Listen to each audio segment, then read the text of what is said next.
devons prendre l'exemple de cet homme Abraham. On lit d'abord la parole. Amen, amen. Amen. Alléluia. Sors, quitte ton pays, la maison de ton père, parce qu'il y a une mission que je vais t'accorder.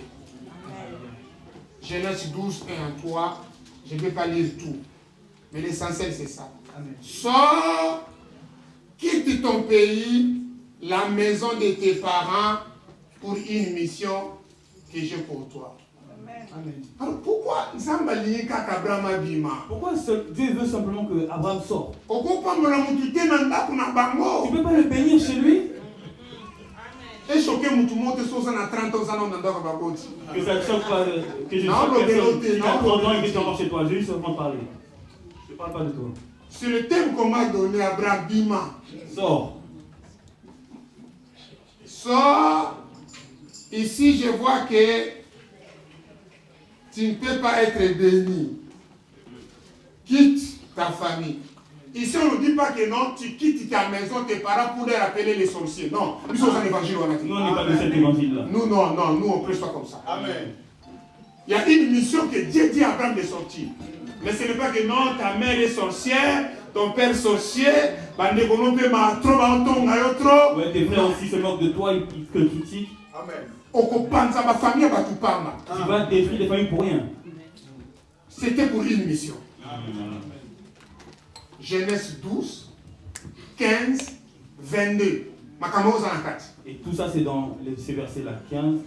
Dans 15, je ne sais pas s'il y a des invités qui vont venir de ma part là-bas au téléphone. Oh Seigneur, merci, aide-moi. Dans 15, c'est autre chose.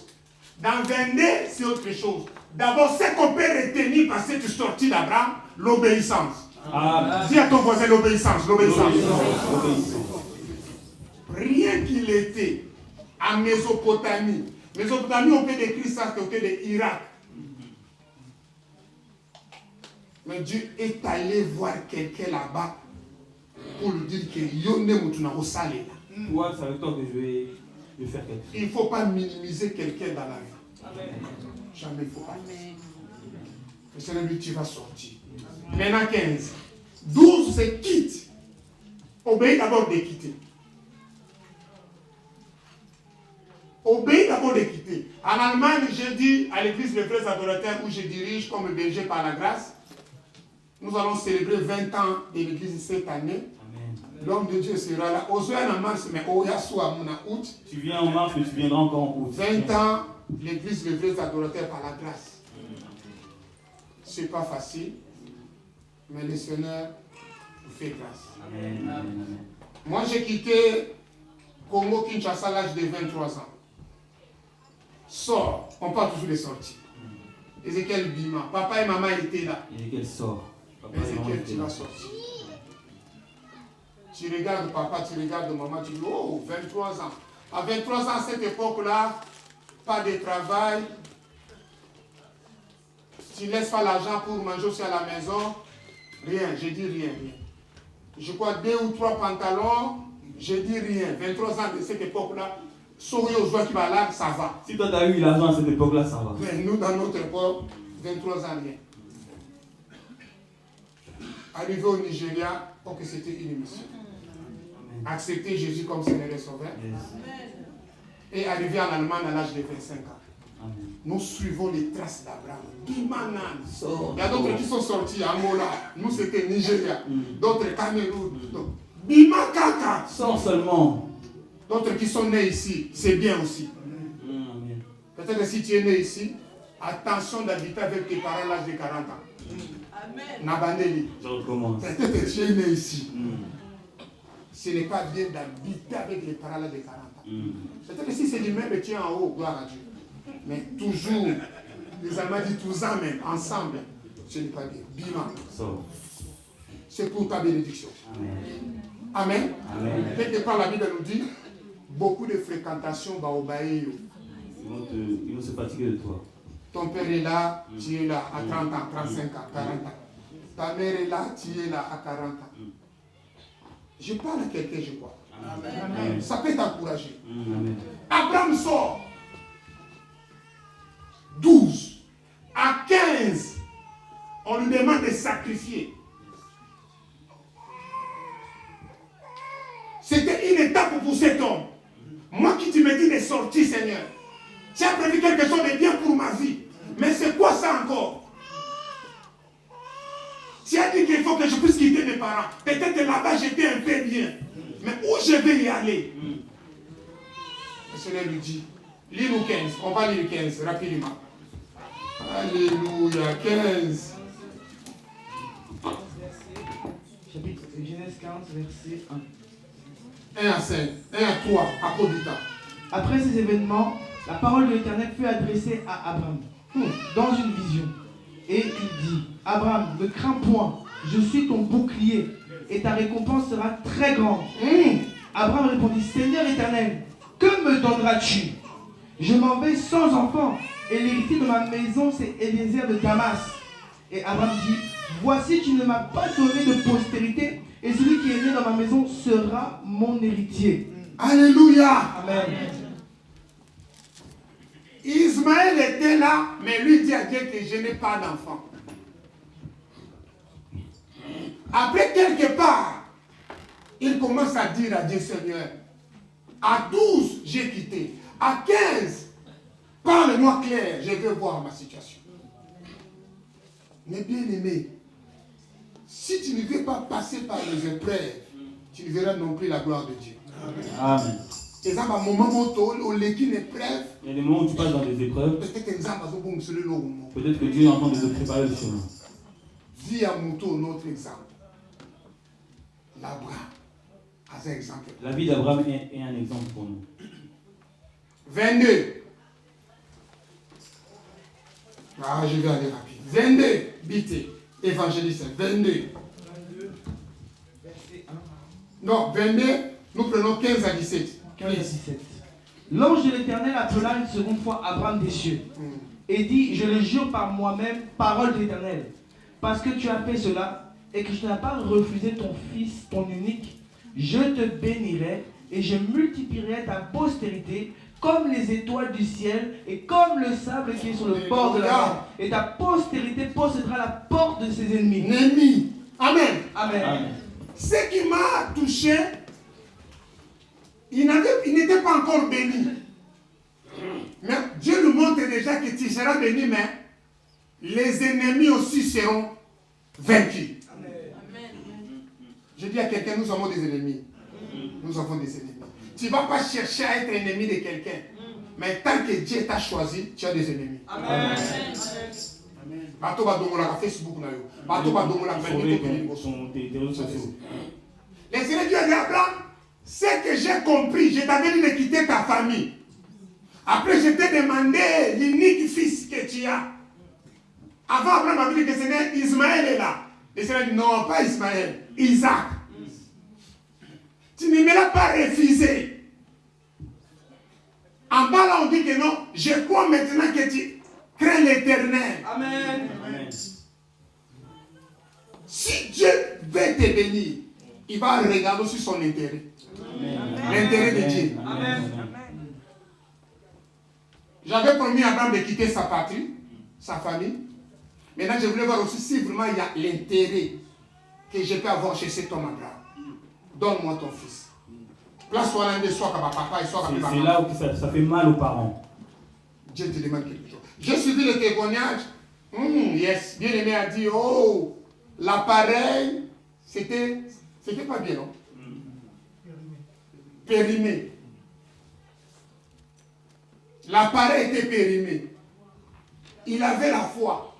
Jusqu'à aller chez les docteurs, j'étais aussi les pharmaciens. Pour savoir qu'est-ce qui se passe par rapport à ma santé. Check-up.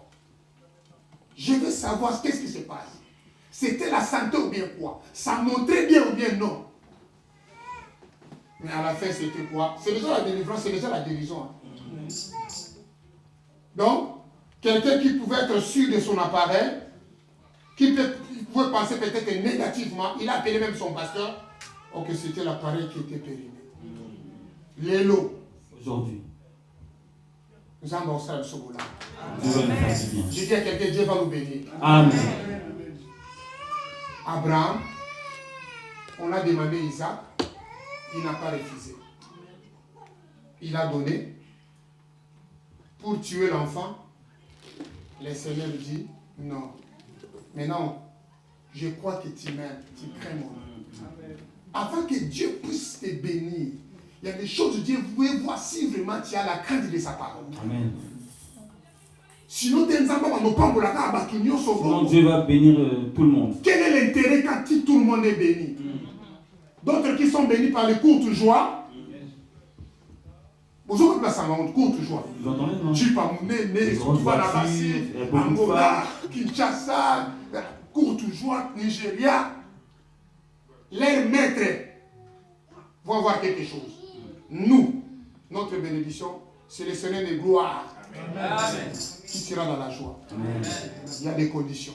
Et ils leur disent que non, il faut que tu puisses couler le sang. Mais chez nous, maintenant je vois que tu crains l'Éternel. Amen. C'est ce que le Seigneur avait dit à Abraham. C'était quoi à la fin? Comme le Seigneur dit que maintenant je sais que tu crains Dieu, les portes s'ouvrent maintenant. Ta descendance sera bénie. Le nombre des étoiles ne peut pas être compté par ta bénédiction. Amen. Même tes ennemis seront dans la confusion. Amen. 14 générations depuis Abraham jusqu'à David. 14 générations de David à la déportation de Babylone. Matthieu chapitre 1. 14 générations de la déportation de Babylone jusqu'à Jésus. Aujourd'hui, nous sommes dans le temps de Jésus-Christ. Aujourd'hui, nous sommes dans le temps où le Seigneur veut donner la solution à tout le monde qui a des problèmes. Amen. Si on fait compter ces générations, on a commencé par Abraham. Pourquoi? C'est lui qu'on avait dit de quitter sa patrie. Si tu veux être en tête de ta génération, commence déjà à quitter le péché. Commence déjà à quitter le mal. Commence déjà à quitter le succès. Commence déjà à quitter ce qui ne conduit pas Dieu. Parce que tu vas dominer cette génération. Si tu vas commencer à quitter le mal, on a des 14 générations. Moi, je suis maintenant de la génération de Jésus-Christ. Depuis qu'il est venu, né dans la bergerie, il nous a montré l'humilité. Nous sommes dans la génération de l'humilité. Lui-même, il est allé jusqu'à la croix. Dans sa génération, il y avait la souffrance. Mais la fin Philippiens me dit, c'est pourquoi Dieu l'a donné un nom. Au-dessus de tous les noms. Afin qu'au nom de Jésus, tout le monde confesse. Il est le Seigneur de gloire. Dans cette génération que je me trouve avec vous, nous devons gagner. Le combat spirituel. Dans cette génération, nous devons gagner. Parce que c'est lui qui a ouvert la génération. Mais bien aimés, comme nous sommes dans la génération du Seigneur, mais qui avait ouvert la génération? C'est Abraham. Comme c'est lui qui avait ouvert, on a cité la descendance de David. Il a tué Goliath. On a cité encore les enfants qui étaient dans la déportation, Naboumbu. 4e siècle en esclavage. Ils ont souffert. Tout cela, le Seigneur avait vu cela. Après la déportation, le Seigneur est apparu. Nous sommes maintenant dans le temps de l'apparition du Seigneur. Voilà pourquoi dans cette apparition, il y aura aussi les combats. Mais il a dit, celui qui vaincra sera vêtu de croix, sera vêtu de blanc. Il a dit dans cette génération, n'aie pas peur. Il a dit dans cette génération, nous sommes des gens qui sont mis à part. C'est ce que j'avais dit hier chez les serviteurs. Dans cette génération, imaginez-vous 14 générations. Vous savez, les Samsons sont passés par là. Les Gédéons sont passés par là. Qu'est-ce que Gédéon avait fait? Samson a tué les enfants d'Israël, les Philistins, pendant qu'il était 2 yeux troués. Gédéon est venu détruire les autels. Dis-moi, les autels. Donc, dans chaque génération, nous avons vu des héros. Amen. Gédéon a commencé à détruire les autels. Gédéon a dit non. J'ai compris que les autels qui dérangent ma famille, ça vient de côté papa. Mais toi, peut-être, c'est les autels, ça vient de côté ta mère. Mais aujourd'hui, dans la génération après les troubles, Jésus-Christ est venu. Comme Jésus-Christ est venu, la liberté nous a été accordée. Alléluia. Seigneur, 14 générations, ce n'est pas paix. Mais la génération du Seigneur de gloire, où nous sommes, nous voulons vivre, Seigneur, de merveille. Amen. Les gens qui sont dans les chaînes vont tomber. Amen. Les gens qui ne dorment pas bien, la maladie chronique, ça va disparaître sur les corps des gens. Parce que nous sommes dans la génération de Dieu qui en Amen. Pourquoi Dieu nous a emmenés avec les sous-thèmes? L'irréalisable devient réalité. Dans l'irréalisable, les enfants d'Israël, à tout moment qu'ils combattaient, Goliath est venu. David a tapé Goliath. Après, il y avait quelqu'un qui avait comment? 6 doigts à chaque main, 6 doigts à chaque pied. Jonathan l'a tué. Donc, dans chaque époque des générations, il y avait un bandit, un brigand qui venait chez les enfants d'Israël.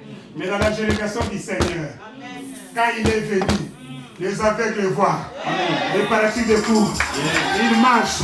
Dans la génération du Seigneur, il a dit, une femme m'a touché. Qui est la personne qui m'a touché? On a dit, Seigneur, la foule te presse. Dans ton génération, tu es un homme de foule. Pourquoi tu vas dire que quelqu'un t'a touché? Nous sommes dans cette génération. Le temps de miracle n'est pas passé. Et on nous dit quoi encore? Un verset avant que nous puissions prier. Mais bien aimé, dans chaque génération, même ici, les Bourgers, il y a la chambre haute. Dans cette génération. Il y a beaucoup qui parlent du Seigneur. Il y a beaucoup qui disent que Dieu, nous sommes dans cette génération. Cela dépendra de vous-même. Est-ce que vous êtes mis à part? Amen. La façon où vous priez ici, les chaises vides, vous marchez ici. La façon où vous évangélisez, la façon où vous aimez votre pasteur, les dirigeants. J'ai aimé quand le papa a dit que non, j'ai appelé les pasteurs. C'est une grâce. Confiez-vous à l'Éternel, vous serez affermis. Confiez-vous à ses serviteurs, vous réussirez. Amen. Alléluia. L'irréalisable devient réalité. Qu'est-ce qui peut être irréalisable? Sarah n'avait pas d'enfant. Qu'est-ce qui peut être réalisable? Anne était stérile, mais ça venait de l'Éternel. On attendait maintenant comment nous devons avoir la réalité de cette femme. Qu'est-ce qui peut être réalisable? Il fallait que Pénina puisse être là pour dire aux gens que cette femme, c'est fini pour elle. Irréalisable. Et qu'aussi maté. Qu'est-ce qui est irréalisable? Il y avait une femme courbée, 18 years, 18 ans dans les temples. On disait que c'est fini pour elle. Qu'est-ce qui est irréalisable? 38 ans dans la piscine de Bethesda. Il attendait que l'ange puisse venir. Mais comme nous sommes dans la génération du Seigneur, ce jour-là, c'était le Seigneur Jésus qui était venu comme aujourd'hui. Amen. C'est le Seigneur qui était venu comme aujourd'hui. Et je vais lire rapidement. Alléluia. Seigneur, merci. Merci Elohim. Merci. Des Rois chapitre 13. L'irréalisable devient réalité. Comme Abraham nous a amené déjà de quitter les mal, les péchés, la distraction, la jalousie. Maintenant, nous arrivons à l'époque du Seigneur. Et là, l'irréalisable va devenir réalité. Seigneur, merci. Quelle que soit ta situation, pendant la parole, il leur envoie sa parole, sa parole est guérie. Et la prière, quand ça s'accorde avec la parole, Jésus-Christ se glorifie encore davantage. Amen. Seigneur, merci. Les traumatismes vont sortir, vont quitter les corps des gens. Amen. Seigneur, merci. Même les cycles, même les tensions, il est que rien n'est impossible à toi. Amen. Tout est possible à celui qui croit. Amen. Mon Dieu, les rejets, oh Seigneur, merci. Les rejets, oh Seigneur, tu vas rejeter. Tu vois, tu sens le rejet des gens. Tu n'as rien fait que tu sens les rejets. Même les rejets, ça va changer sa forme. Ça va changer sa forme. Au cas moi, tu sens que ton mari commence à te détester. Les rejets là, aujourd'hui le Seigneur va changer beaucoup de données. Au nom de Jésus. Alléluia. Des Rois chapitre 13, 21. Des Rois 13. Comme on arriva qu'on enterrait quelqu'un. Je crois que c'est ça. Et comme on enterrait un homme, voici, on aperçut une de ses troupes. Yes. Et l'on jeta l'homme dans le sépulcre d'Élisée. L'homme alla toucher les os d'Élisée et il reprit vie et se leva sur ses pieds. Alléluia. Amen. Combat spirituel. l'irréalisable, l'irréalisable devient réalité. Dans cette époque-là, on enterrait quelqu'un. Les Moabites poursuivaient dans chaque génération les combats avec Israël. Alors, on allait enterrer quelqu'un. On avait déjà déclaré mort. Au sentir ma camée aussi batterie. Tu vois vraiment que tu sens que les choses ça marche pas. Au combat de la Wapi. Tu sais pas où commencer. Dans votre famille, on sent que les hommes ne peuvent pas réussir. Ou bien les femmes. Comme dans notre famille, on était 5 filles, 4 garçons, 4 filles sont mortes. On a déclaré la vie Seigneur. J'ai déclaré du Seigneur. Je n'ai pas besoin que les garçons puissent mourir. Mais pourquoi les femmes sont attaquées? En réalité, c'était quoi? Mon grand-père avait eu des enfants avec 5 femmes. Les retours ont touché mes sœurs. Je recommence. Dans ma famille. Amen. J'aime témoigner. Ça va toucher quelqu'un. Tu vois toujours les choses normales. 5 sœurs, 4 sont parties.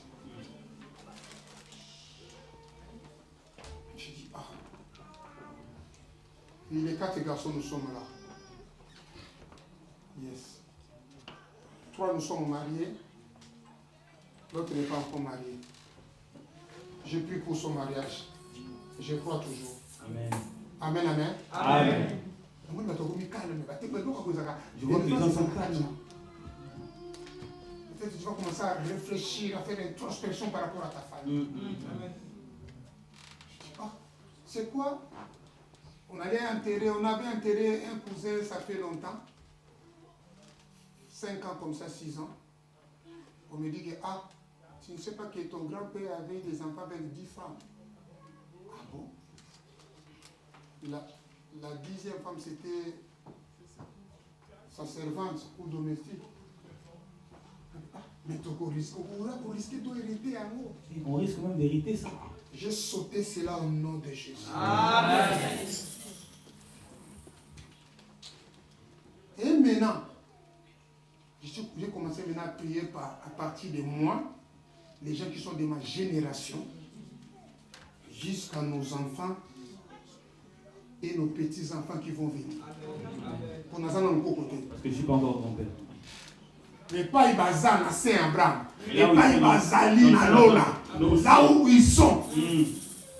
C'est là-bas déjà. Je prépare déjà leur chemin. Non, il n'y a pas qui ne m'a pas suivi. Tu peux faire ça aussi, non? Préparer les gens le chemin pour tes petits-enfants. Parce que tu ne sais pas l'arrière, comment c'était passé. Tu ne connais pas les déclarations de tes grands-parents.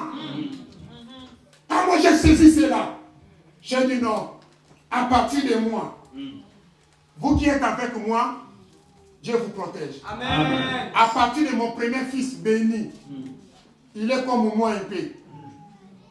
Au raté bénédiction. Nous avons vu cela quand nous avons vu jeunesse d'Abraham. Tes enfants vont gagner les combats de leurs ennemis. Amen. Amen. Nous avons vu cela. Sous le soleil, il n'y a rien de nouveau. Yes. Abraham a préparé tout cela. Amen. Comme David aussi avait préparé pour Salomon. Amen. Même si l'Éternel avait dit à David, toi l'âge, tu ne peux pas construire pour moi un temple, tu as des sangs. Mais tellement j'ai l'alliance avec toi, ton fils peut faire ça. Amen, amen. Amen. Ton fils peut faire ça. Amen. Je ne te dis pas de faire l'erreur. Mais si tu avais commis l'erreur, si tu as l'Éternel, si tu as demandé pardon, attention. Ce que tu ne peux pas faire, ton fils peut le faire, ta fille peut le faire. Amen. Ta fille aussi peut le faire. J'ai dit ta fille, ma maman Bozabi, ta fille peut le faire. Maman, ta fille peut le faire. C'est pas simplement les garçons. Vous connaissez l'histoire des filles des Chabets. C'est les filles qui sont parties vers Moïse pour demander l'héritage. Donc prépare déjà, fais des déclarations. Je n'ai pas encore un quelqu'un, comme disent les Allemands. Je n'ai pas encore de petits-fils, de petites-filles. Mais lorsqu'ils viendront, leur lignée est déjà bien préparée. Amen. Parce que nous connaissons le combat des générations. Amen. La Bible me dit, quand ils sont allés enterrer cet homme, c'était dans leur génération. Il y avait les camps de Moabites qui venaient. Ces gens-là, ils ont dit, mieux vaut, on va se sauver, au lieu d'emmener cet homme qui est mort en train de courir ensemble avec nous. C'est déjà difficile. On va déposer ce cercueil, ce corps, quelque part. Et ils ne savaient pas que là où ils vont déposer le corps, c'était là où on avait enterré Élisée. Amen, amen. Amen. Non, l'onction est toujours onction. Amen. Voilà pourquoi le corps de Moïse a été... Ils ont combattu l'ange de l'Éternel et l'ange satanique pour prendre le corps de Moïse. Je ne te dis pas d'aller adorer le corps, je ne sais pas des gens qui sont déjà partis. Mais attention, l'homme qui a l'onction. Le cercueil tomba ici, là où on avait enterré Élisée. C'est compliqué. Ils ne savaient pas. Peut-être que quelqu'un leur a dit, ici. Ici, c'est la chambre haute. Amen. Quand tu viens ici, quel que soit tes problèmes qui étaient enterrés, ça sera ressuscité au nom de Jésus. Amen. Amen. Si tu es venu à moi, vous tous qui êtes fatigués, qu'est-ce qui te dérange? Ici, on nous dit, l'irréalisable peut devenir réalité. Ce que tu as dit que c'est fini pour toi. Ce que tu as dit que non, je ne pense pas. Anyway. Ce que tu as dit que non, vraiment, qui peut m'aider? La réalité est que le Seigneur est là pour t'aider. La réalité. La Bible me dit, l'homme toucha les ossements d'Élisée. Il est repris vie. Et l'homme connaît nos amis et que veux-tu qu'il puisse être, que veux-tu que soit, quelle chose veux-tu que... Élisée, on disait que tu as l'esprit d'Élie. Or que Élie symbolise le Seigneur de gloire. Il était envoyé par le Seigneur de gloire. Ici, la chambre est haute, là où ça chauffe. Dieu peut restaurer beaucoup de situations. Il toucha et ils ont fui. Mais la personne a repris vie. Oh, mes bien-aimés, la réalité c'est quoi? Rien n'est impossible à Dieu. Amen. Tout est possible à celui qui croit. Amen. Si aujourd'hui tu vas croire que Dieu peut changer ce qui te dérange, le changement est déjà là. Amen. Si aujourd'hui tu peux croire que le Seigneur de gloire que moi je prêche comme Pierre a prêché, il peut changer les données. Si aujourd'hui tu peux croire que le Saint-Esprit va te localiser là où tu es, pendant que nous allons commencer à prier, le Saint-Esprit peut localiser la situation de tout le monde. Amen.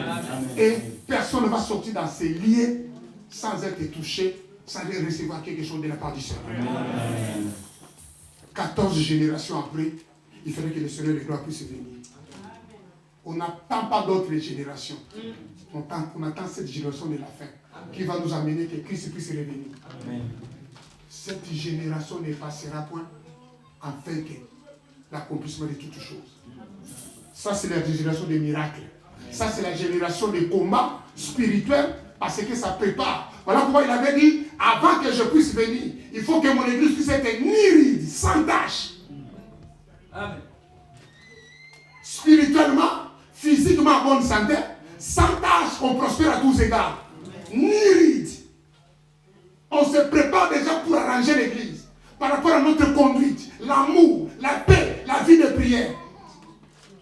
Afin que toute situation enterrée, quand ça arrive dans l'église, nous voulons la solution. Amen, amen. Amen. Comment quelqu'un qui était déjà mort Élisée, Mikou Anaye, ses os, pour se faire ressusciter quelqu'un? Oh, j'ai pris à ça.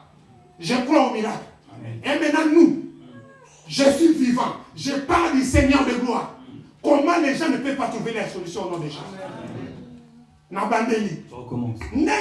Élisée. Comment Élisée? L'homme de Dieu qui avait demandé à Élie double portion. Et il lui dit aux autres, il me demande quelque chose de difficile. Mais tellement que tu es obéissant comme Abraham. N'oubliez pas qu'on avait commencé par l'obéissance. Ça a commencé par Abraham, l'obéissance. Dans sa génération. Celui qui a commencé à ouvrir par rapport aux générations. On n'a pas cité Adam et Ève, on parle d'Abraham. Parce que maintenant, ça, c'est le chose de la foi. Il est qui passe le temps de la foi? Il y a un Abraham. Comprenez-moi bien. Tu vas dire que non, mais qui a commencé le monde? C'est Abraham. Abraham, il n'y avait pas la foi, la grâce. Adam, il n'y avait pas la grâce. On a cité Abraham, pourquoi il est le père, on l'appelle le père. Il a cru. Seulement comme ça, lui qui était rien, pauvre, il a cru que les miracles existent. Le Seigneur dit, maintenant je vois que tu m'aimes. Et maintenant Élisée, qui était serviteur d'Élie. Mais bien, si tu as la foi aujourd'hui, les dons spirituels peuvent s'ouvrir. Si tu as la foi aujourd'hui, la maladie peut quitter les corps des gens. Il a dit, ce n'est pas Élisée qui avait dit à la femme sunamite, l'année prochaine ta femme, l'année prochaine tu auras un enfant. Oui, là il était vivant, j'accepte. Mais ici, il était déjà enterré. Et puis on ne parle pas. On ne parle pas de son corps, de sa chair. Mais les os. Deux choses différentes. Il est là, malade, mais on voit les corps. Mais il est déjà enterré. On parle par rapport aux os. Mais tellement qu'il y avait l'onction. Pendant qu'il était vivant, il est parti, l'onction est là toujours. Et on a vu le changement. Les prières faites dans ces lieux, ça représente l'onction. Les prières, les jeûnes faites dans ces lieux, ça mène l'onction. Ça demande à Dieu d'agir. Voilà pourquoi on a besoin d'avoir la foi. Et la personne reprit vie. C'est la vie maintenant qui va faire quelque chose. La personne reprit vie. Si tu n'as pas la vie, tu ne peux même pas réaliser tes projets. Ah yes. Cet homme avait beaucoup de projets, mais tellement, on allait vers l'enterrement, ces projets étaient tout par terre. Même si tu es malade, il y a d'autres projets que tu ne peux pas faire. Mais ici, c'était devenu les ossements. L'autre était dans les cercueils, et les ossements fait quelque chose. À combien plus fort aujourd'hui, si nous pouvons nous mettre debout, à combien plus fort aujourd'hui, je sens la grâce de Dieu. À combien plus fort aujourd'hui, les gens qui ont des problèmes, chacun connaît sa situation. Même, ta soeur ou ton frère qui passe par des difficultés. À combien plus fort? Que les eaux réveillent une personne. Mais aujourd'hui, Jésus-Christ est là. Amen. 14 générations, ils ont souffert. Ils ont souffert depuis Babylone, déportation. 14 générations.